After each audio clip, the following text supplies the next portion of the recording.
কক্সবাজারে পাহাড় ধসে মা মেয়ে সহ 5 জন নিহত। ঝুঁকিপূর্ণভাবে বসবাসকারীদের দ্রুত সরিয়ে নেওয়ার নির্দেশ। ফেনীতে 2 নদীর বাঁধ ভেঙে নতুন নতুন এলাকা প্লাবিত। বান্দরবানের বন্যা পরিস্থিতির আরও অবনতি। সারা দেশের সাথে যোগাযোগ বন্ধ।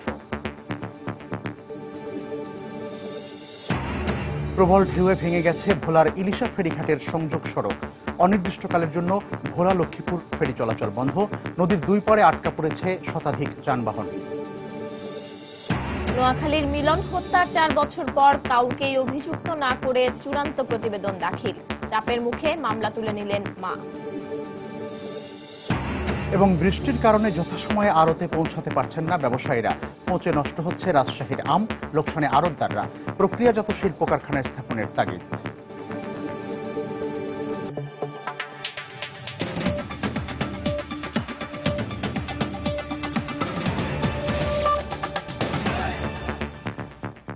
বাংলা সময়ের সঙ্গে আছে আমি পারমিতাহীন এবং আমি মিজানুর রহমান খবির। কক্সবাজারের দক্ষিণ বাহারছড়ার রাডার এলাকায় পাহাড় ধসে নিহত হয়েছেন মা মেয়ে সহ 5 জন। সবশেষ মাটি চাপা পড়া এক শিশুর মৃতদেহ উদ্ধারের মধ্য দিয়ে বিকেলে অভিযান সমাপ্ত ঘোষণা করে ফায়ার সার্ভিস, বিজিবি ও সেনাবাহিনী। কয়েকদিনের প্রবল বর্ষণের কারণেই এই পাহাড় ধসের ঘটনা ঘটে। এই অবস্থায় পাহাড় ও পাদদেশে ঝুঁকিপূর্ণ অবস্থায় বসবাসরতদের দ্রুত সরিয়ে নেওয়ার কথা জানিয়েছে জেলা প্রশাসন। সুজাউদ্দিন রুবেলের তথ্য, মোহাম্মদ ফরাজের ছবি নিয়ে ডেস্ক রিপোর্ট। রোববার রাত 2টার দিকে হঠাৎ করে পাহাড় ধসে মাটি চাপা পড়ে কক্সবাজার শহরের দক্ষিণ বাহারছড়ার খায়রুল আমিন ও শাহ আলমের মালিকানাধীন 4টি বাড়ি। এতে ঘটনাস্থলে নিহত হন ঝুনু বেগম এবং তার মেয়ে নেহামণি।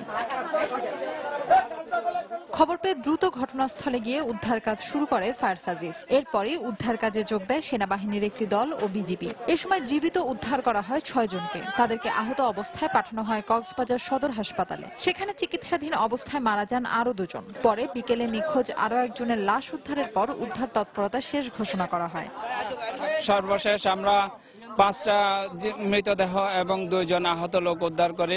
ভারপ্রাপ্ত জেলা প্রশাসক তিনি এই লাস্ট তরুণীর মৃতদেহ উদ্ধার করার পর তিনি কল অফ করেছেন। এদিকে পাহাড় ধসে নতুন করে প্রাণহানি ঠেকাতে পাহাড়ে বসবাসকারীদের দ্রুত সরিয়ে নেওয়ার দাবি স্থানীয়দের। যারা এখানে আছে এখনো পাহাড়ের নিচে তারা ঝুঁকিপূর্ণ। এরা যদি আসলে এখান থেকে সরে না যায় যে কোনো মুহূর্তে আরেকটা বিপদ হতে পারে। জায়গা না থাকার কারণে আমরা এখানে থাকি, তো থাকার কারণে আমাদের এই বিপদগুলো আসতেছে আর কি। তো আমাদের থাকার মতো যদি কেউ অ্যাক্সেন্টটা করে দেয় তাহলে আমরা অনেক খুশি হব। শুধু পাহাড়ে নয়, পাদদেশে ঝুঁকিপূর্ণ অবস্থায় বসবাসরতদের দ্রুত নিরাপদ আশ্রয় নেওয়ার কথা জানালো জেলা প্রশাসন। এছাড়া নিহতদের পরিবারকে অর্থ সহায়তা করা হবে বলেও জানান জেলা প্রশাসনের এই শীর্ষ কর্মকর্তা। এখন থেকে এখানে আর বসবাস করা যাবে না। তারা যাতে একটা নিরাপদ জায়গায় গিয়ে অবস্থান করে। এটা ঝুঁকিপূর্ণ জায়গা, যে কোনো সময় এই ঘটনা আবার পুনরাবৃত্তি ঘটতে পারে। যারা হতাহত হয়েছে আমরা জেলা প্রশাসনের পক্ষ থেকে প্রত্যেকটা পরিবারকে আমরা 15,000 টাকা করে দেব। প্রতি বছরই বর্ষা মৌসুমে পাহাড় ধসে ঘটছে প্রাণহানির ঘটনা। তাই শুরু হয়েছিল পাহাড়ে ঝুঁকিপূর্ণভাবে বসবাসকারীদের সরিয়ে নেওয়ার প্রক্রিয়া। এর মধ্যেই ঘটল এ দুর্ঘটনা। সময় সংবাদ, কক্সবাজার। মেঘনার প্রবল ঢেউয়ের আঘাতে ভোলার ইলিশা ফেরিঘাটের সংযোগ সড়ক ভেঙে অনির্দিষ্টকালের জন্য ভোলা লক্ষ্মীপুর ফেরি চলাচল বন্ধ হয়ে গেছে। এতে নদীর দুই পাড়ে আটকা পড়েছে শতাধিক যানবাহন। চরম দুর্ভোগে পড়েছে ঈদ শেষে কর্মস্থলে ফেরা যাত্রীরা। এদিকে ভেঙে যাওয়া সড়ক দিয়ে যেন লোকালয়ে পানি ঢুকতে না পারে সেজন্য বালুভর্তি জিও ব্যাগ ফেলছে পানি উন্নয়ন বোর্ড। ভোলা থেকে নাসিরউদ্দিন লিটনের তথ্য, উৎপল দেবনাথের ছবি নিয়ে ডেস্ক রিপোর্ট। সোমবার ভোররাতে প্রবল স্রোতের মুখে ইলিশা ফেরিঘাটের সংযোগ সড়কে প্রায় 20 মিটার ভেঙে যায়। এতে সম্পূর্ণ বন্ধ হয়ে যায় ফেরিতে বাস ট্রাক ওঠানামা। এখনো মারাত্মক ঝুঁকির মধ্যে রয়েছে পুরনো ফেরিঘাটের মসজিদ থেকে নতুন ফেরিঘাট পর্যন্ত প্রায় 1 কিলোমিটার রাস্তা। রোডঘাট খুব প্রচন্ড ভাঙ্গা, ঝড় তুফান হচ্ছে। আমরা ফেরির ভিতরে আছি, ফেরি ছাড়তে না, খুব কষ্টের ভিতরে ভোগান্তি আছি যাত্রী সহ। রাস্তা ভাঙার কারণে নামতে পারি নাই, খুবই কষ্টে আছে। 2 দিন ধরে খুবই কষ্টে ভোগ করতেছি। কালকা সকাল থেকে এই জায়গা দাঁড়িয়েছি আমরা, এখন খুব বিপদে। রাস্তা ভেঙে গেছে, গাড়িগুলো আসতে পারে না। রাস্তা ভেঙে ফেরিঘাটটি সম্পূর্ণ বিচ্ছিন্ন হয়ে যাওয়ায় এই রুটে ফেরি চলাচল অনির্দিষ্টকালের জন্য বন্ধ হয়ে গেছে বলে জানায় বিআইডব্লিউটিএ। ভোলা সংযোগ সড়কটি তার আংশিক অংশ ভেঙে গেছে, ফলে এই রাস্তায় কোনো যানবাহন চলাচল করতে পারতেছে না, ফেরি লোড হচ্ছে না। এ কারণে ভোলা লক্ষ্মীপুর ফেরি সার্ভিস এটা অনির্দিষ্টকালের জন্য বন্ধ হয়ে গেছে। স্বল্পতম সময়ে এই ফেরিঘাট শিফট করা যায় কিনা না বা কি বিকল্প কি ব্যবস্থা করা যায় সেই বিষয়ে আমরা আলোচনা করব। এই মুহূর্তে আমি বলতে পারছি না ঠিক আসলে কখন এই ফেরি যোগাযোগ সচল হবে। এদিকে ভেঙে যাওয়া এলাকা দিয়ে লোকালয়ে জোয়ারের পানি প্রবেশ বন্ধ রাখতে দ্রুত ব্যবস্থা নিচ্ছে কর্তৃপক্ষ। আমরা জরুরি ভিত্তিতে এখানে বস্তা ফেলার জন্য সিদ্ধান্ত নিয়েছি এবং বস্তা ফেলতেছি এবং আমি আশা করি যে এখানে এদিক দিয়ে পানি ঢুকবে না। আমরা বস্তা ফেললে পানি ঢোকাটা বন্ধ হয়ে যাবে। আর রুটসের যে রাস্তাটা আছে সেটা 25 থেকে 30 ফিট মাত্র 10 মিটার কাজ করলে ওনারা রাস্তাটা আবার পুনরায় চালু করতে পারবেন। ঢাকা চট্টগ্রাম সহ দেশের বিভিন্ন অঞ্চল থেকে প্রতিদিন 2 শতাধিক বাস ট্রাক চলাচল করে এই রুটে। ভরা বর্ষায় উজান থেকে নেমে আসা পানির আঘাতে ভাঙন ঝুঁকির মধ্যেই ছিল ভোলা লক্ষ্মীপুর আঞ্চলিক মহাসড়কের ইলিশা ফেরিঘাট এলাকার এই 1 কিলোমিটার রাস্তা। সময় সংবাদ, ভোলা। এদিকে গত 4 দিনে টানা বর্ষণে বান্দরবানের বন্যা পরিস্থিতি অপরিবর্তিত রয়েছে। আজও বিপদসীমার ওপর দিয়ে প্রবাহিত হচ্ছে সাঙ্গু ও বাতামহুড়ি নদীর পানি। এছাড়া গতকাল থেকে বিদ্যুৎ বিচ্ছিন্ন রয়েছে পুরো জেলা। অব্যাহত বৃষ্টিতে গত রাতে নতুন করে প্লাবিত হয়েছে বান্দরবানের থানচি, লামা, আলীকদম ও সদর উপজেলার শতাধিক গ্রাম। এতে নতুন করে গৃহহীন হয়ে পড়েছে বহু পরিবার। সাঙ্গু ও মাতামহুড়ি নদীর পানি বৃদ্ধি অব্যাহত থাকায় তলিয়ে গেছে জেলার বেশিরভাগ সড়ক। এতে সারা দেশের সঙ্গে সড়ক যোগাযোগ বন্ধ রয়েছে বান্দরবানের। এতে বিপর্যস্ত হয়ে পড়েছে এসব এলাকার মানুষের জীবনযাত্রা। এদিকে বন্যা দুর্গতদের মাঝে ত্রাণ বিতরণ করছে জেলা প্রশাসন। এছাড়া বন্যা পরিস্থিতি নিয়ন্ত্রণে খোলা হয়েছে 7টি আশ্রয় কেন্দ্র ও কন্ট্রোল রুম।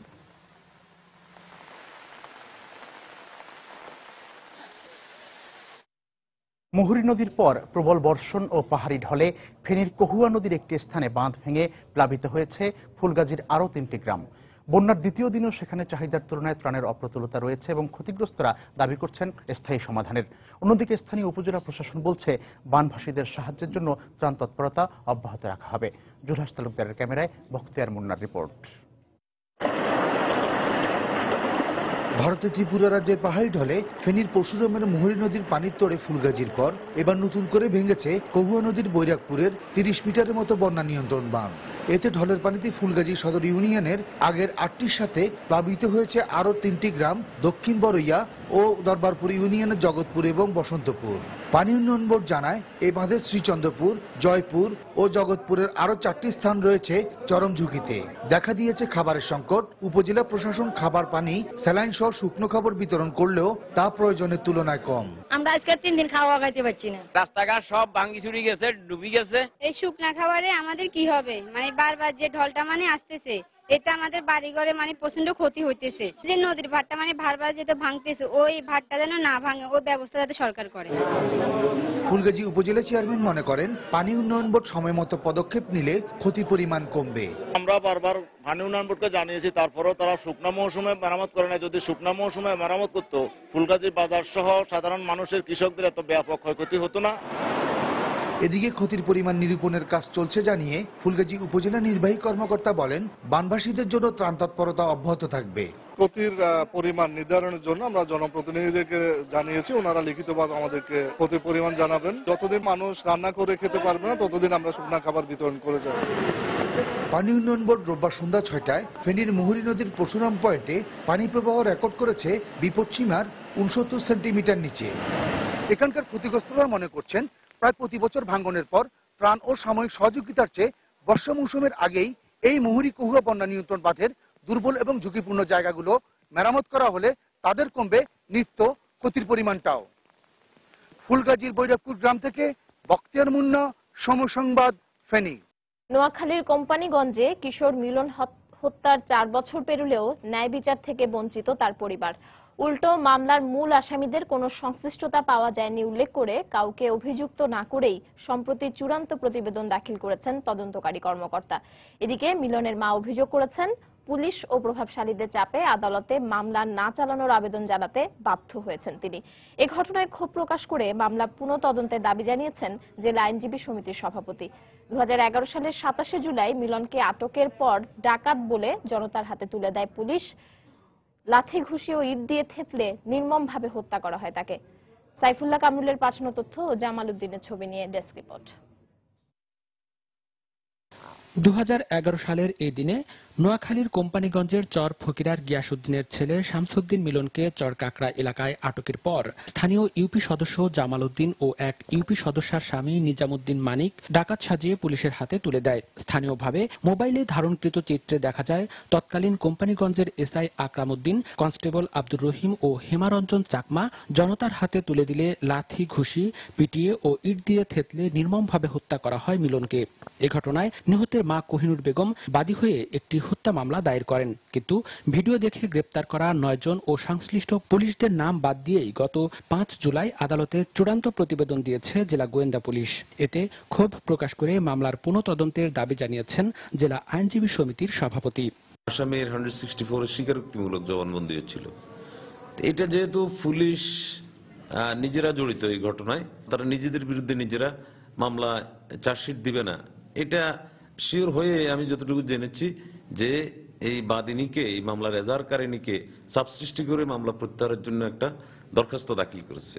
এদিকে পুলিশ ও প্রভাবশালীদের চাপের মুখে আদালতে মামলা না চালানোর লিখিত আবেদন করতে বাধ্য হয়েছেন বলে অভিযোগ করেছেন মামলার বাদী মিলনের মা কোহিনুর বেগম। 3 বছর সরকারের কাছে আমি কোনো বিচার পাই না, নিরুপায় হয়ে আমি জনগণের চাপে, পুলিশের চাপে আমি কেস উঠাতে বাধ্য হয়েছি। অন্যদিকে ঘটনাটি নির্মম স্বীকার করে মামলার তদন্তকারী কর্মকর্তা জানান, আসামিদের বিরুদ্ধে অভিযোগ প্রমাণ করতে না পারায় তাদের বিরুদ্ধে চার্জশিট দেওয়া সম্ভব হয়নি।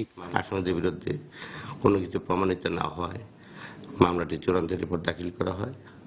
এই মামলায় যদি কোনো ক্লু পাওয়া যায় পরবর্তীতে, তাহলে মামলাটি আবার পুনরুজ্জীবিত করা হবে। তবে গত 4 বছরে পুলিশের কোনো আসামিকে শনাক্ত করতে না পারাটা দুর্ভাগ্যজনক বলে মন্তব্য করেছেন সরকারি কৌশলী। দুর্ভাগ্যজনক হলো সত্য যে পুলিশ বা তদন্তকারী কর্মকর্তাগণ বিগত 4 বছরেও কোনো আসামিকে শনাক্ত করে প্রতিবেদন দিতে পারেন না, সব সাসপেক্টেড ছিল। 2011 সালের 3 আগস্ট নোয়াখালীর 2 নম্বর আমলি আদালতে 2 জনের নাম উল্লেখ সহ অজ্ঞাতনামাদের আসামি করে একটি হত্যা মামলা দায়ের করেন নিহত মিলনের মা কোহিনুর বেগম। পরে গ্রেপ্তার হওয়া শাহ আলমের দেয়া স্বীকারোক্তিমূলক জবানবন্দির ভিত্তিতে এর ভিডিও ফুটেজ দেখে পুলিশ আরও 8 জনকে গ্রেপ্তার করে। সময় সংবাদ, নোয়াখালী। বাংলা সময় আরো থাকছে। সড়ক দুর্ঘটনার ব্যাপকতার জন্য অতি মুনাফালোভী পরিবহন ব্যবসায়ীদের দুষছেন বিশেষজ্ঞরা, দায়সারা জবাব কর্তৃপক্ষের। এবং ভরা মৌসুমেও কাঙ্ক্ষিত ইলিশ নেই বরিশালের মোকামে। চাহিদা অনুযায়ী ইলিশ না থাকায় দাম অনেক বেশি বলছেন বিক্রেতারা। চট্টগ্রাম বন্দরে আটককৃত সূর্যমুখী তেলের শুধু 96 নম্বর ড্রাম নয়, 59 নম্বর ড্রামেও কোকেনের অস্তিত্ব পেয়েছে মাদকদ্রব্য নিয়ন্ত্রণ অধিদপ্তর। আদালতের নির্দেশে নমুনা পরীক্ষা করে এই দুটি ড্রামে কোকেনের অস্তিত্ব পাওয়ার বিষয়টি নিশ্চিত করেছে সংস্থাটি। এছাড়া সিআইডির ফরেন্সিক ল্যাবরেটরির পরীক্ষাতেও 96 নম্বর ড্রামে কোকেন পাওয়া গেছে। এদিকে সূর্যমুখী তেলে কোকেন থাকার বিষয়টি প্রথমেই বলিভিয়ায় ধরা পড়ার বেশ কিছু তথ্য প্রমাণ হাতে পেয়েছে গোয়েন্দা পুলিশ। রিপোর্ট কমলদের। সূর্যমুখী তেলের আড়ালে কোকেন চালান আনার ঘটনা নিয়ে সৃষ্ট রহস্য কাটছে না। দিন যতই যাচ্ছে রহস্য ততই দানা বাঁধছে। 8 জুন চট্টগ্রাম বন্দরে এই চালান আটকের পর তাৎক্ষণিকভাবে যে পরীক্ষা করা হয় তাতে কোকেনের অস্তিত্ব পায়নি তদন্তকারী দল। পরবর্তীতে ঢাকায় পরীক্ষায় 160টি ড্রামের মধ্যে মাত্র 96 নম্বর ড্রামে পাওয়া যায় কোকেনের অস্তিত্ব। সবশেষ আদালতের নির্দেশে এর নমুনা পাঠানো হয় সিআইডি, মাদকদ্রব্য নিয়ন্ত্রণ অধিদপ্তর এবং আর্ম ফোর্সেস ল্যাবে। ইতিমধ্যে সিআইডি এবং মাদকদ্রব্য নিয়ন্ত্রণ অধিদপ্তরের ফলাফল পেয়েছে মামলা তদন্তকারী গোয়েন্দা পুলিশ। 96 নম্বর ব্যারেলের দুটোতেই আসছে যে পজিটিভ কোকেন, আর আরেকটা আসছে যে 59 নম্বর ব্যারেল, সেটা সন্দেহ করা হচ্ছে, তবে এখনো এটা ফাইনাল এখনো করা বলা যাচ্ছে না। বলিভিয়া থেকে উরুগুয়ে হয়ে এই চালান বাংলাদেশে আনার ব্যাপারে বেশ কিছু গুরুত্বপূর্ণ নথিপত্র পেয়েছে গোয়েন্দা পুলিশ। এতে দেখা গেছে পাচারের আগে বলিভিয়া পরীক্ষার সময় কোকেনের অস্তিত্ব ধরা পড়েছিল। কাস্টমসের বা অথরিটি আছে যারা, তারা এটা পরীক্ষা করে এর ভিতরে ঘনত্ব জাতীয় একটা পদার্থ আছে বলে তারা সন্দেহ পোষণ করে এবং তাদের রিপোর্টে একটা কথা উল্লেখ করেছে যে নট টু ট্রান্সফার। সম্ভবত এই রিপোর্টটা তারা গোপন করেছিল। এদিকে এই চালান পাচারের সাথে সম্পৃক্ত ব্রিটেনে অবস্থিত ফজলু এবং বকুল মিয়ার ঠিকানা নিশ্চিত হয়েছে পুলিশ। কোকেনের ঘটনায় যারা দেশের বাইরে অবস্থান করছে তাদের ঠিকানা সঠিক আছে কিনা সেটা সেটা জানা এবং তাদেরকে আরো জিজ্ঞাসাবাদের জন্য আমরা ইন্টারপোলের সহায়তা নিচ্ছি। কোকেন চালান আটকের ঘটনায় বন্দর থানায় দায়েরকৃত মামলায় পুলিশ এ পর্যন্ত 5 জনকে গ্রেপ্তার করেছে। গ্রেপ্তারকৃতদের 10 দিনের রিমান্ড জিজ্ঞাসাবাদ শেষে আবারও গোয়েন্দা পুলিশ রিমান্ডের আবেদন করবে বলে জানা গেছে। কমল দে, সময় সংবাদ, চট্টগ্রাম। শিশু রাজন হত্যা মামলায় গাফিলতির অভিযোগে জালালাবাদ থানার ভারপ্রাপ্ত কর্মকর্তা আলমগীর হোসেনকে সাময়িক বরখাস্ত করা হয়েছে। পুলিশ হেডকোয়ার্টারের নির্দেশে তাকে বরখাস্ত করা হয়। গত 24 জুলাই আলমগীর হোসেনকে জালালাবাদ থানা থেকে প্রত্যাহার করে পুলিশ লাইনে নিয়ে যাওয়া হয়। পরে তার বিরুদ্ধে শাস্তিমূলক ব্যবস্থার জন্য ঢাকায় ঊর্ধ্বতন কর্তৃপক্ষের কাছে আবেদন করেন সিলেট মেট্রোপলিটন পুলিশ। এর প্রেক্ষিতে পুলিশ হেডকোয়ার্টার তাকে সাময়িক বরখাস্ত করে। এর আগে একই অভিযোগে জালালাবাদ থানার এসআই জাকির হোসেন আমিনুল ইসলামকেও সাময়িক বরখাস্ত করা হয়। বৈরী আবহাওয়ার কারণে কাওড়াকান্দি, শিমুলিয়া এবং পাটুরিয়া দৌলতদিয়া নৌরুটে লঞ্চ চলাচল আবারও বন্ধ রাখা হয়েছে। পদ্মার উত্তাল স্রোতে যে কোনো ধরনের দুর্ঘটনা এড়াতে গতকাল রাত 10টা থেকে আজ বেলা 11টা পর্যন্ত লঞ্চ চলাচল বন্ধ রাখা হয়। 2 ঘন্টা চালু থাকার পর আবহাওয়া খারাপ হয় আবারও কাওড়াকান্দি শিমুলিয়া রুটে লঞ্চ চলাচল বন্ধ করে দেয় বিআইডব্লিউটিএ। এতে ঘাটের দুপাশেই ব্যাপক যানজট দেখা দেয়, ভোগান্তি পোহাতে হচ্ছে সাধারণ যাত্রীদের। এদিকে 13 ঘন্টা পর সকাল 7টায় মানিকগঞ্জের পাটুরিয়া দৌলতদিয়া নৌরুটে নৌযান চলাচল শুরু হয়। দুর্যোগপূর্ণ আবহাওয়ার কারণে নারায়ণগঞ্জ লঞ্চ টার্মিনাল থেকে 10টি রুটে সব ধরনের লঞ্চ চলাচল বন্ধ রেখেছে কর্তৃপক্ষ।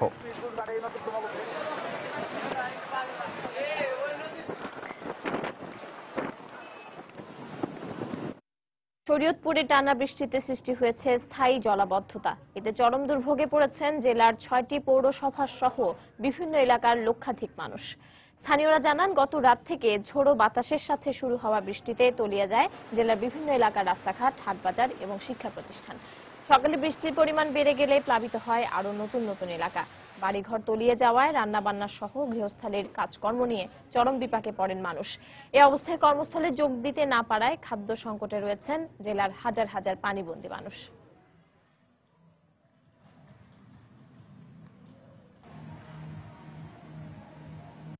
আমরা স্কুলে পাঠাইতে পারি না, স্যাররা ঘর থেকে বাইরে পারে না।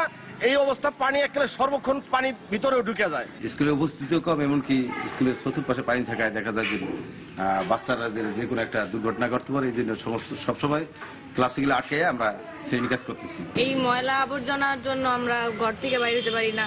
ঘর থেকে অসুখ বিসুখ ছড়াইতেছে, বাইরে যাইতে পারতাছি না, কিছু করতে পারতাছি না। আর এই পানি নিষ্কাশনের ব্যবস্থা করে দিলে আমাদের একটু সুবিধা হয়। বাগেরহাটের শরণখোলায় সাউথখালী বেড়িবাঁধ ও সদর উপজেলার নাজিরপুর প্রকল্প বাঁধের বেশ কয়েকটি স্থানে ভাঙন দেখা দিয়েছে। ভাঙন ঠেকাতে জরুরি ব্যবস্থা নেওয়া না হলে যে কোনো মুহূর্তে কমপক্ষে 15টি গ্রাম প্লাবিত হওয়ার আশঙ্কা করছেন স্থানীয়রা আরও জানান, অবিরাম বৃষ্টি ও জোয়ারের পানির চাপে গত কদিনে প্রায় 500 মিটার বেড়িবাঁধ ধসে পড়ে। এছাড়া জোয়ারের পানি আরও বৃদ্ধি পেলে যে কোনো মুহূর্তে বাকি অংশ ভেঙে পড়ার আশঙ্কা করছেন তারা। এ নিয়ে চরম আতঙ্কে দিন কাটাচ্ছেন এলাকার মানুষজন। তারা জানান, ভাঙন ঠেকাতে যদি এখনই কার্যকর ব্যবস্থা না নেওয়া হয় তবে তলিয়ে যেতে পারে আরও কয়েকটি গ্রাম।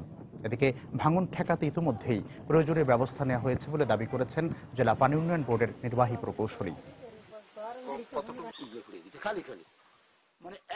সব ভাঙে নদীতে চলে গেছে, আর যা আছে ভাঙন ধরেছে, নদীতে ভাঙে নামে গেছে। আমি অফিসে যে খবর বললে তারা আসে নাই। আসার পরে ভাঙে যেখান থেকে নেমে গেছে সেখান থেকে আমরা নিজেরা থেকে একটা বান দিছি। ওখানে নতুন করে ভাঙন দেখা দিয়েছে এবং আমি সাগরমধ্যে অলরেডি এনেছি এবং ওখানে যাই ভিজিট করে এবং ফ্যাক্স বার্তা এবং আমরা উদ্বোধন দপ্তরকে অবগত করে আমরা কাজটি হাতে নেব। ভরা মৌসুমেও পর্যাপ্ত ইলিশ নেই বরিশালের মোকামে। পাইকারি বিক্রেতারা বলছেন, চাহিদা অনুযায়ী ইলিশ না থাকায় দাম অনেক বেশি। এদিকে জেলা মৎস্য কর্মকর্তার দাবি, ইলিশের ভরা মৌসুমের সময় পরিবর্তন হওয়ায় মাছ পাওয়া যাচ্ছে না। আরো জানাচ্ছেন ফিরদাউস সোহাগ। মৎস্য অধিদপ্তরের তথ্য অনুসারে বিশ্বের মোট ইলিশের 60% আহরিত হয় বাংলাদেশে। অন্যদিকে দেশে মোট উৎপাদিত মাছের প্রায় 12% ইলিশ। কিন্তু ইলিশ ধরা পড়ার ভরা মৌসুম হলেও বরিশালের পাইকারি মোকামে মাছ নেই বললেই চলে। জেলেরা বলছেন, ইলিশ পাওয়া যাচ্ছে না, ফলে অনেকেই জাল বুনে সময় কাটাচ্ছেন। ইলিশ মাছ যা পাইতেছি তা কোনো রকম চলে, কিন্তু এর থেকে আর বছর অনেক বেশি মাছ আমরা মেরেছি। 15-16 বছর আগে যেই মাছ পাইছি এখন আর এই মাছ পাই না। এখন আমরা চলতে খুবরা কষ্ট ফ্যামিলি নিয়ে। সাগরে এই যে ট্রলিং জাহাজগুলো আছে না, ওগুলা দিয়ে ছোট ছোট মাছগুলা সবকিছু ধরে নিয়ে যায়।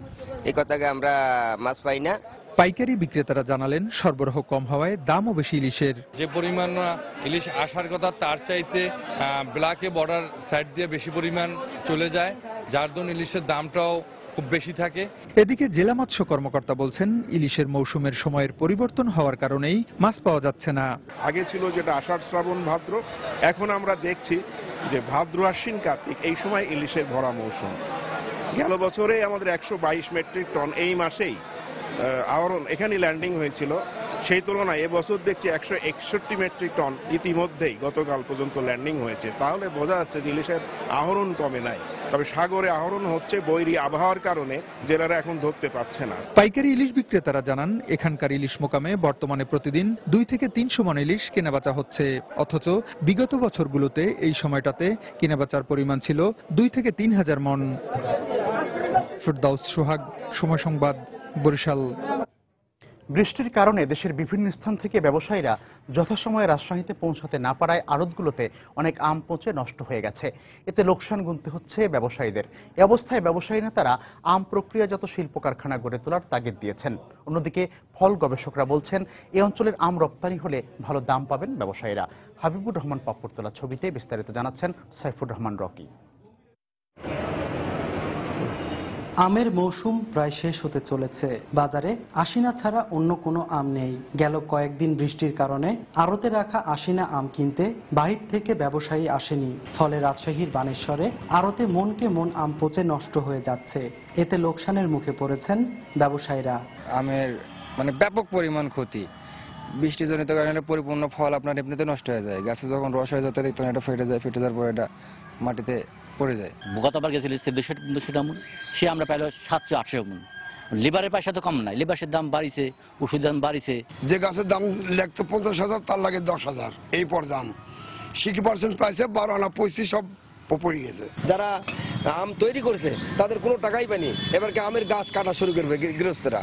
এ অবস্থায় রাজশাহী চেম্বার অব কমার্সের নেতারা দ্রুত এই অঞ্চলে আমভিত্তিক শিল্প গড়ে তোলার তাগিদ দিলেন। রাজশাহীতে আমভিত্তিক শিল্প গড়ে উঠলে ব্যাপক চলবে আর কি। এখানে আম সস্তা, আসলে ওই শিল্প উদ্যোক্তাও ভালো লাভবান হবে। এটা যদি এখনই এই ধরনের চিন্তা ভাবনা না করা হয় তা আসলে কৃষকরা ব্যাপক ক্ষতিগ্রস্ত হচ্ছে। অন্যদিকে ফল গবেষণার সাথে জড়িত কর্মকর্তারা বলছেন এখানকার আম বিদেশে রপ্তানি করতে পারলে বৈদেশিক মুদ্রা অর্জনের পাশাপাশি লাভবান হবেন ব্যবসায়ীরা। অনেক ফলই কিন্তু আমাদের বিদেশ থেকে আমদানি করা হয়, আমরাও এখান থেকে বাইরে রপ্তানি করা সম্ভব যদি এটা সরকারি পর্যায়ে। রাজশাহীতে বিশেষ করে সবার দাবি, এবং আমরাও চাই যে রাজশাহীতে যদি একটা আমের জন্য একটা শিল্প কারখানা গড়ে উঠত। গত বছর বাজারে প্রতিমণ আশিনা আম 1200 থেকে 1500 টাকায় বিক্রি হলেও এবার তা বিক্রি হচ্ছে মাত্র 600 থেকে 700 টাকায়। সাইফুর রহমান রকি, সময় সংবাদ, রাজশাহী। দর্শক, আম বিপণন এবং সংরক্ষণের সব বিষয়ে কথা বলতে আমাদের রাজশাহী ব্যুরোতে উপস্থিত রয়েছেন একজন আম ব্যবসায়ী, তিনি মোহাম্মদ বাদশাহ। এ বিষয়ে আমরা সরাসরি তার সঙ্গে কথা বলবো। জনাব বাদশাহ, আপনাকে স্বাগত জানাচ্ছি আমরা। তো জানতে চাইবো যে আম রক্ষণাবেক্ষণের ক্ষেত্রে বা সংরক্ষণ যে আপনারা করে থাকেন, আমাদের দেশের আবহাওয়ায় আপনাদের কি ধরনের সমস্যায় পড়তে হয়?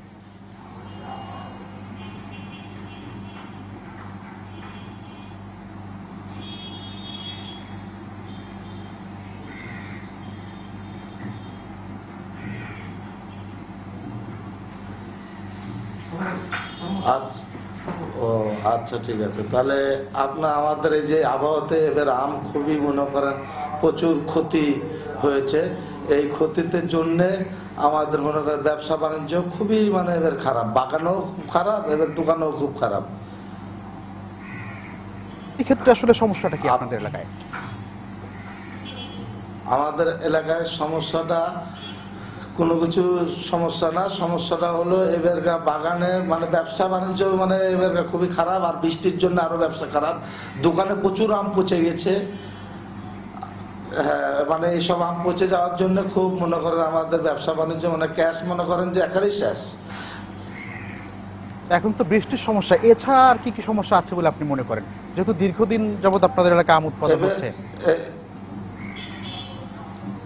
এবারকার দীর্ঘদিন তো ভালোই ব্যবসা ছিল, এই বছরটায় ব্যবসা একেবারেই নাই।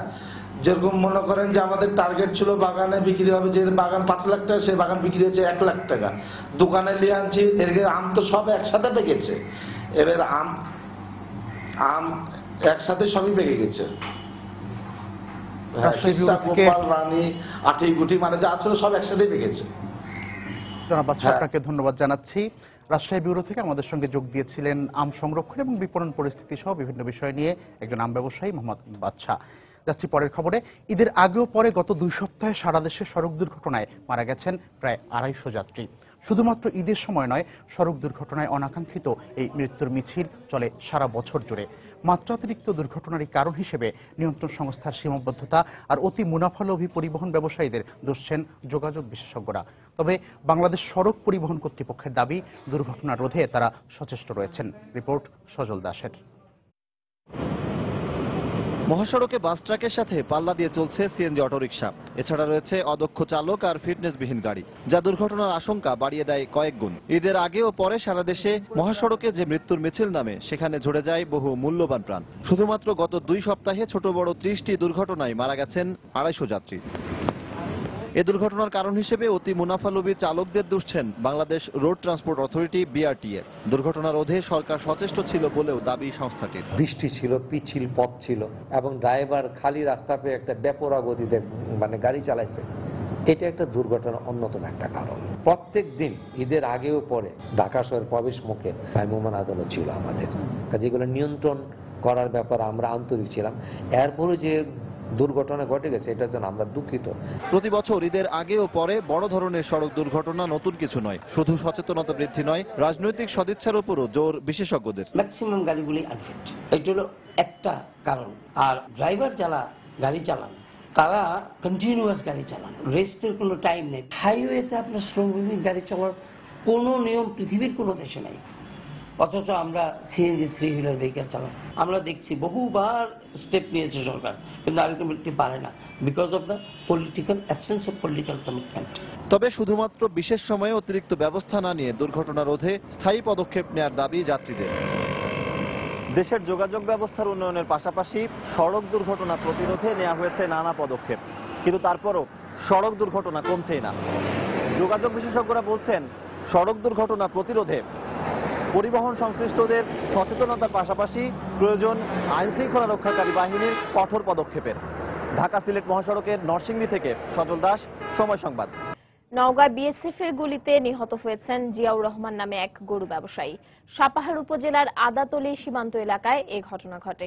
বিজিবি 14 অধিনায়ক লেফটেন্যান্ট কর্নেল রফিকুল হাসান জানান, ভোরে একদল গরু ব্যবসায়ী ভারতীয় সীমান্তে ঢুকে গরু নিয়ে ফেরার সময় তাদের লক্ষ্য করে গুলি চালায় বিএসএফ।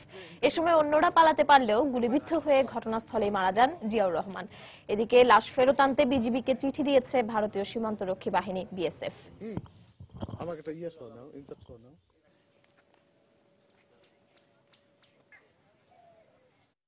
পটুয়াখালীতে গুলিতে নিহত হয়েছে হত্যা মামলার আসামি তরিকুল ইসলাম। র্যাবের দাবি, বন্দুকযুদ্ধে সে নিহত হয়েছে। ভোর 4:30টার দিকে শহরের বিসিক শিল্প এলাকায় এই ঘটনা ঘটে। সদর থানার ভারপ্রাপ্ত কর্মকর্তা জানান, গোপন সংবাদের ভিত্তিতে ওই এলাকার একটি বাড়িতে অভিযান চালায় র্যাব 11। এ সময় তাদের লক্ষ্য করে গুলি ছুড়ে তরিকুল ইসলাম তরু ও তার সহযোগীরা। আত্মরক্ষার্থে র্যাব পাল্টা গুলি ছুড়লে ঘটনাস্থলে নিহত হয় পুলিশের তালিকাভুক্ত শীর্ষ সন্ত্রাসী তরু। পরে ময়নাতদন্তের জন্য তার লাশ নেওয়া হয় জেলা সদর হাসপাতালে। নিহত তরুর বিরুদ্ধে পটুয়াখালী সদর থানায় 2টি হত্যাসহ 10টি মামলা রয়েছে। এদিকে পরিবারের পক্ষ থেকে দাবি করা হয়, 17 জুলাই থেকে নিখোঁজ ছিল তরিকুল ইসলাম।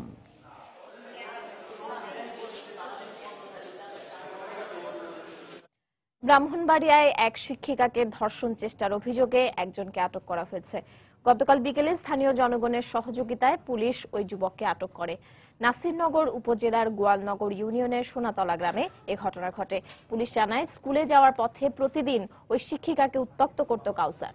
সম্প্রতি ওই শিক্ষিকাকে বিয়ে করার প্রস্তাব দেয় সে। শিক্ষিকার অভিযোগ, এতে কোনো ধরনের সাড়া না পেয়ে গতকাল দুপুরে কাউসার তাকে জোরপূর্বক ধর্ষণের চেষ্টা করে। এ সময় তিনি চিৎকার করলে স্থানীয়রা এসে কাউসারকে ধরে ফেলে। পরে এলাকার লোকজন থানায় খবর দিলে পুলিশ ঘটনাস্থলে পৌঁছে কাউসারকে আটক করে। এই ঘটনায় ওই শিক্ষিকা বাদী হয়ে নাসিরনগর থানায় একটি মামলা দায়ের করেছেন।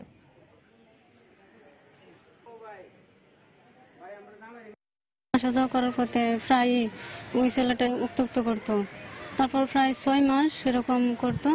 থানায় অভিযোগ করার জন্য আসছে। আমি কঠোর শাস্তি চাই। আমরা শোনার পরে আমরা স্থানীয় লোকজনের সহায়তা নিলাম। ভিকটিম নিজে বাদী হয়ে থানায় মামলা করে, আর আসামি আমাদের হেফাজতে আছে। বাগেরহাটে ছাত্রলীগ কর্মী আরিফ হাসান রাজু হত্যা মামলায় 12 জনকে যাবজ্জীবন কারাদণ্ড দিয়েছেন আদালত। বেলা 11:30টার দিকে জেলা ও দায়রা জজ মিজানুর রহমান খান এই রায় দেন। জেলা public prosecutor advocate Mohammad Ali জানান, 2006 সালের 4 সেপ্টেম্বর সদর উপজেলার যাত্রাপুর এলাকায় ছাত্রলীগের ওয়ার্ড কমিটি গঠন নিয়ে বিরোধের জেরে রাজুকে প্রকাশ্যে পিটিয়ে হত্যা করে প্রতিপক্ষের লোকজন। এ ঘটনায় নিহতের বাবা ওই দিনই বাদী হয়ে সদর মডেল থানায় 12 জনের নাম উল্লেখ করে মামলা দায়ের করেন। মামলায় বিচারিক কার্যক্রম ও সাক্ষ্য গ্রহণ শেষে আদালত আজ এই রায় দেন। এ সময় সকল আসামি আদালতে উপস্থিত ছিলেন।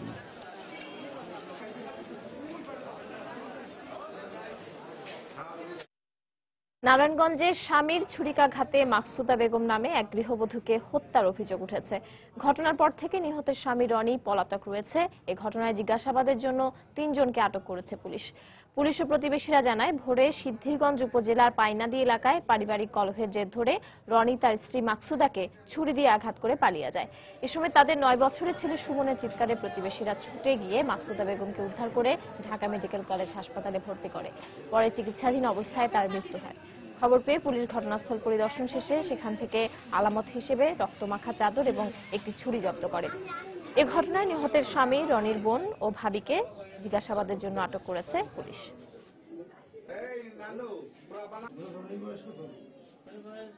ভোররাত্রে এই ঘটনাটা ঘটে। এই ব্যাপারে আসামি ধরার ব্যাপারে আমরা তৎপর আছি। তারপরে তার ভাই, ঘাতকের ভাই যে রনির ভাই, তাদের এবং তার ভাইয়ের বউ এবং বোনকে জিজ্ঞাসাবাদের জন্য থানায় আনা হয়েছে। কেন্দ্রীয় কর্মসূচির অংশ হিসেবে দেশের বিভিন্ন স্থানে পালিত হয়েছে বাংলাদেশ স্বেচ্ছাসেবক লীগের 21তম প্রতিষ্ঠাবার্ষিকী। এ উপলক্ষে বর্ণাঢ্য র্যালি সহ নানা কর্মসূচির আয়োজন করে দলটি। দিনাজপুর ইনস্টিটিউট চত্বর থেকে বর্ণাঢ্য র্যালি বের করে জেলা স্বেচ্ছাসেবক লীগের নেতৃবৃন্দ। ভিডিও কনফারেন্সের মাধ্যমে উদ্বোধন করেন জাতীয় সংসদের হুইপ দল রহিম এমপি। র্যালি শেষে স্বেচ্ছা রক্তদান কর্মসূচিতে অংশ নেন তারা।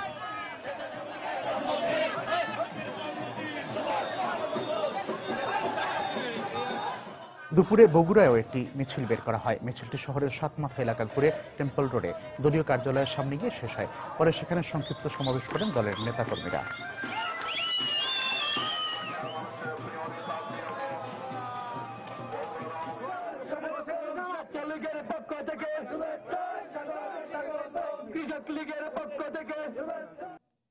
চলতি অর্থবছরের বাজেটে সব ধরনের ইটের ওপর প্রতি হাজারে 400 থেকে 700 টাকা পর্যন্ত ট্যারিফ বাড়ানো হয়েছে।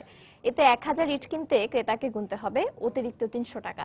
পাশাপাশি 5% সম্পূরক শুল্ক আরোপ করা হয়েছে সিমেন্ট তৈরির কাঁচামাল জিপসাম আমদানিতেও। আবাসন ব্যবসায়ীরা বলছেন, সরকারের এমন সিদ্ধান্তের কারণে ভবন নির্মাণে বেড়ে যাবে ব্যয়, যার নেতিবাচক প্রভাব পড়বে আবাসন শিল্পে। জুবায়ের ফয়সালের রিপোর্ট। 2015-16 অর্থ বছরের চূড়ান্ত বাজেটে ইটভাটায় যন্ত্রের সাহায্য ছাড়া তৈরি ইটের ট্যারিফ 1950 টাকা থেকে বাড়িয়ে 2500 টাকা করা হয়েছে। একইভাবে যন্ত্রের সাহায্যে তৈরি ইটের ক্ষেত্রে এই ট্যারিফ 2160 টাকা থেকে বাড়িয়ে করা হয়েছে 2700 টাকা। বাজেট পাশের পর নিশ্চিত হওয়া গেছে খরচ বাড়ছে সিমেন্ট তৈরির কাঁচামাল জিপসাম আমদানিতেও। সিমেন্ট ব্যবসায়ীরা বলছেন, উৎপাদন ব্যয় বাড়লে প্রতি বস্তা সিমেন্টের দামও বাড়বে, এতে বিক্রির পরিমাণ কমে যাবে বলেও আশঙ্কা করছেন তারা। অন্যদিকে ট্যারিফ বাড়ানোই ব্যবসায়ীদের উপর ভ্যাটের বোঝা বেড়ে যাবে দাবি করে ভাটা মালিকরা বলছেন, বাধ্য হয়েই ইটের দাম বাড়াতে হবে তাদের। 5% সম্পূরক ডিউটি লাগানোটা জিপসামের উপরে আমাদের কাছে মনে হলো যে একটা রং সিগন্যাল হয়ে গেল আমাদের ইন্ডাস্ট্রির জন্য। বৃদ্ধি করলে আমরা বা আমাদের আপত্তি থাকতো না যদি ব্যবসা ভালো হইতো। তো কাজে আমাদের সঙ্গে আলোচনা না করে এটা বাজেটে আপনার ব্যাটটা বৃদ্ধি করা হয়েছে।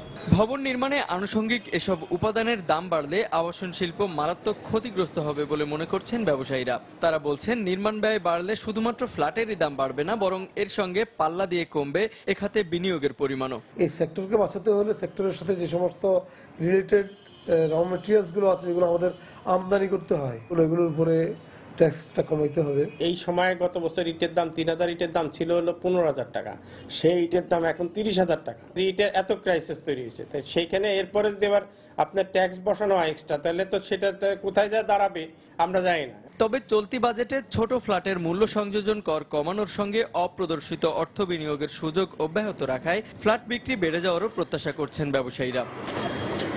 জুবাইর ফয়সাল, সময় সংবাদ, ঢাকা। ময়মনসিংহে ব্রহ্মপুত্র নদে ট্রলার ডুবিতে নিখোঁজ শিউরি বেগম নামে আরও এক নারীর লাশ উদ্ধার করা হয়েছে। এ নিয়ে এই ঘটনায় নিখোঁজ 3 জনের মধ্যে 2 জনের লাশ পাওয়া গেল। পুলিশ ও স্থানীয়রা জানান, সকালে গফরগাঁওয়ের মালিমারার চর এলাকায় ব্রহ্মপুত্র নদে শিউরি বেগমের লাশ ভেসে ওঠে। স্থানীয়রা লাশ উদ্ধার করে শালটি এলাকায় নিজ বাড়িতে নিয়ে গেলে কান্নায় ভেঙে পড়েন স্বজনরা। পরে দুপুরে জানাজা শেষে তাকে পারিবারিক কবরস্থানে দাফন করা হয়। এ ঘটনায় এখনও আর একজন নিখোঁজ রয়েছেন। গত শনিবার সকালে ব্রহ্মপুত্র নদের গলাকাটা ফেরিঘাট এলাকায় যাত্রীবাহী ট্রলার ডুবে 3 জন নিখোঁজ হন।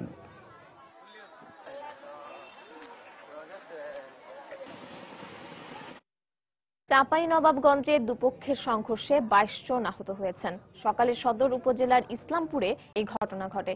পুলিশ ও স্থানীয়রা জানায়, সৌদি আরবের সঙ্গে মিল রেখে একদিন আগেই ঈদের নামাজ পড়াকে কেন্দ্র করে গ্রামের রফিকুল ইসলাম ও হাবিবুর রহমানের নেতৃত্বে এক পক্ষ এবং নজরুল ইসলাম ও আব্দুল কায়েমের নেতৃত্বে আরেক পক্ষ দ্বন্দ্বে জড়িয়ে পড়ে।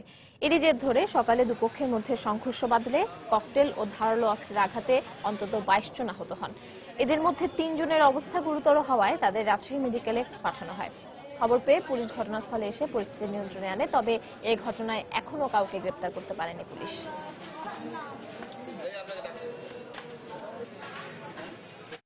এদিকে মানিকগঞ্জে অভ্যন্তরীণ কোন্দলের জের ধরে ছাত্রলীগের 2 গ্রুপের সংঘর্ষ হয়েছে।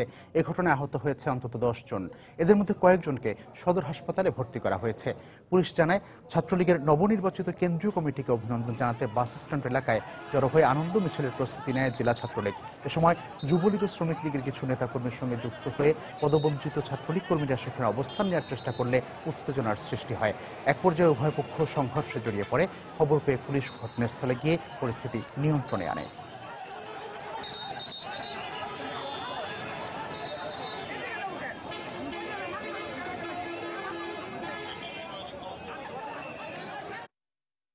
শরীয়তপুরে আধিপত্য বিস্তার ও পূর্বশত্রুতার জেরে আলামিন নামে এক ক্ষুদ্র ব্যবসায়ীকে কুপিয়ে হত্যা করেছে প্রতিপক্ষের সন্ত্রাসীরা। সকালে জাজিরা উপজেলার হাওলাদার কান্দি গ্রামে এই ঘটনা ঘটে। এদিকে এই ঘটনায় জড়িত সন্দেহে 2 জনকে আটক করেছে পুলিশ। পুলিশ ও নিহতের স্বজনরা জানান, সকালে দুর্বৃত্তরা পূর্ব পরিকল্পনা অনুযায়ী রাস্তার পাশে একটি পাট খেতে অস্ত্রসহ অবস্থান নেয়।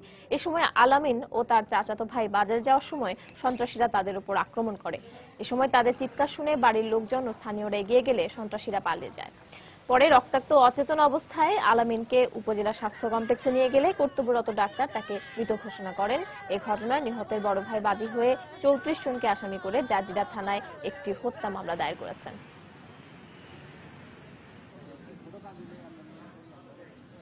আমার বাবার বাপকে মোবাইল চার্জ করতে গেছে, সেই পথে ধরে আলমগীর, জাহাঙ্গীর, আক্তার, বিল্লাল ওরা ধরে, হারুন ওরা ধরে আমার বাবারে খুন করছে। আমি আমার বাবার বিচার চাই। কিছু দুষ্কৃতকারী কুপিয়ে জখম করে এবং গুরুতর জখম অবস্থায় আলামিনকে জাজিরা উপজেলা হাসপাতালে নিয়ে আসলে ডাক্তার তাকে মৃত ঘোষণা করে। মামলার প্রেক্ষিতে আমরা 2 জন আসামিকে আমরা ইতিমধ্যে গ্রেপ্তার করি। পটুয়াখালীতে পুলিশের হাতে গ্রেফতার ছাত্রদল সভাপতি রাজীব আহসানকে জেলা কারাগার থেকে কেন্দ্রীয় কারাগারে পাঠানো হয়েছে। সকালে কড়া নিরাপত্তার মধ্য দিয়ে পুলিশের পিকআপ ভ্যানে করে পটুয়াখালী থেকে ঢাকায় আনা হয় তাকে। পটুয়াখালী কারাগারের জেলার হুমায়ুন কবির জানান, ঢাকা মেট্রোপলিটন ম্যাজিস্ট্রেট আদালতে হাজিরা থাকায় তাকে কেন্দ্রীয় কারাগারে পাঠানো হয়েছে। আগামী 29 জুলাই একটি মামলায় আদালতে হাজিরা দেওয়ার কথা রয়েছে রাজীবের। গত 19 জুলাই কুয়াকাটা যাবার পথে লেবুখালী ফেরিঘাট এলাকায় ইয়াবা ও মদ সহ আটক হন ছাত্রদল সভাপতি রাজীব। পরে দুমকি থানার একটি মামলায় গ্রেফতার দেখিয়ে আদালতে পাঠানো হয় তাকে। আদালত তার জামিন আবেদন নামঞ্জুর করে কারাগারে পাঠানোর নির্দেশ দেন।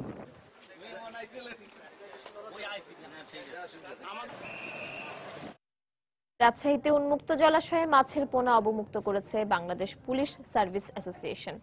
বেলা 11:30টার দিকে উপলক্ষে নগরীর সাহেব বাজার 0 পয়েন্ট এলাকা থেকে একটি বর্ণাঢ্য র্যালি বের হয়।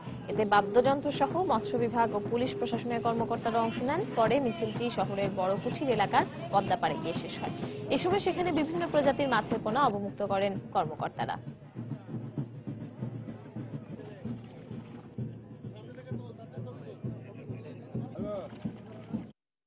বাংলার সময়ের এ পর্যায়ে শীর্ষ সংবাদগুলো জানিয়ে দিচ্ছি আরেকবার।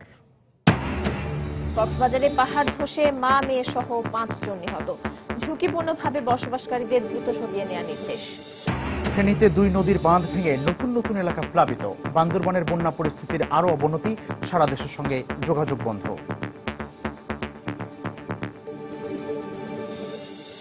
প্রবল ঢেউয়ে ভেঙে গেছে ভোলার ইলিশা ফেরিঘাটের সংযোগ সড়ক। অনির্দিষ্টকালের জন্য ভোলা লক্ষ্মীপুর ফেরি চলাচল বন্ধ। নদী 2 পারে আটকা পড়েছে শতাধিক যানবাহন। নোয়াখালীর মিলন হত্যার 4 বছর পর কাউকেই অভিযুক্ত না করে চূড়ান্ত প্রতিবেদন দাখিল। চাপের মুখে মামলা তুলে নিলেন মা। এবং বৃষ্টির কারণে যথাসময়ে আড়তে পৌঁছাতে পারছেন না ব্যবসায়ীরা। পচে নষ্ট হচ্ছে রাজশাহীর আম। লোকসানে আড়তদাররা, প্রক্রিয়াজাত শিল্প কারখানা স্থাপনের তাগিদ। এই ছিল বাংলার সময়। যে কোনো খবর পেতে ভিজিট করুন সৌম্যনিউজ.টিভি। এছাড়া এইমাত্র পাওয়া খবর আপনার মোবাইলে পেতে SMS করুন SN লিখে পাঠিয়ে দিন 16242 নম্বরে। সঙ্গে থাকুন সৌম্য।